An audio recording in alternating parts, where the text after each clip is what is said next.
La haine, les menaces, la frustration. Bref, l'incapacité à gérer ses émotions. Voici un large éventail d'individus qui manifestement sont concernés par ce que je viens d'évoquer.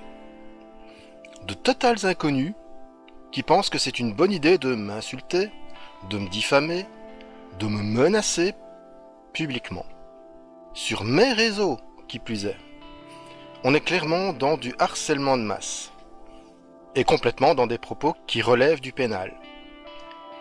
Si la justice avait les moyens dont elle devrait normalement disposer, ces individus seraient poursuivis pour leurs propos. Malheureusement, la justice est très loin de fonctionner comme elle le devrait. Bien souvent, on laisse les agresseurs jouir d'une impunité totale par manque de volonté et surtout de moyens, en laissant les victimes face à l'injustice qu'elles doivent subir. C'est vrai pour les affaires de roulage comme pour de nombreuses autres affaires. Et donc cela conduit à un sentiment d'impunité, et ce n'est pas qu'un sentiment d'ailleurs. C'est ce qui fait que ce genre d'individu, dont ces propos immondes et pour la plupart assurément poursuivables en justice, se croit parfaitement légitime en les rédigeant. Et ce n'est bien sûr pas le cas. Si un jour il m'arrivait quelque chose, tous ces individus pourraient être suspectés et donc être inquiétés. Un message à tous ces adultes responsables qui ont sans doute une famille, des enfants, des amis.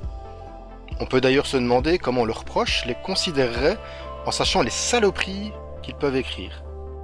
Bref, à tous ces braves citoyens donc, disais-je, j'ai un message. Ce n'est pas parce que vous êtes nombreux que vous êtes intouchables. Et ce n'est pas parce qu'il y a une seule voix sur cette chaîne que je suis tout seul.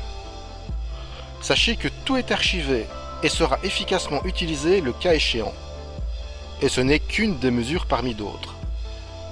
Vos menaces et vos tentatives de diffamation ne font que confirmer la pertinence de cette chaîne YouTube, qui dénonce entre autres la violence sur les routes dont certains font preuve. Une violence qui prend souvent des formes d'intimidation afin de faire plier le citoyen qui se trouve au propre, comme vous le figurez, sur leur chemin. Et j'ai également une question. En quoi est-ce si difficile de respecter le code de la route? C'est tout de même fou, pathétique en fait, que certains se mettent dans des états pareils simplement parce qu'on leur dit qu'ils enfreignent le code et donc mettent en danger les autres. Et ne venez pas me sortir le prétexte du ton employé, ça aussi, c'est pathétique. Quand on est un adulte responsable et qu'on est en tort, la moindre des choses, c'est d'assumer ses erreurs.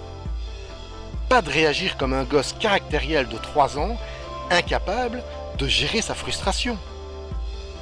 Et tous ceux qui se plaisent à déverser leur haine ici ne font que prouver qu'ils sont faits du même bois que les inciviques que je croise et qui se montrent insultants et violents pour une simple réflexion légitime. Vous réagissez en gamin immature? Ne venez pas vous étonner d'être considéré comme tel. Je terminerai par cette citation entendue dans une série, au passage, très bonne d'ailleurs. La violence est le dernier rempart de l'incompétence.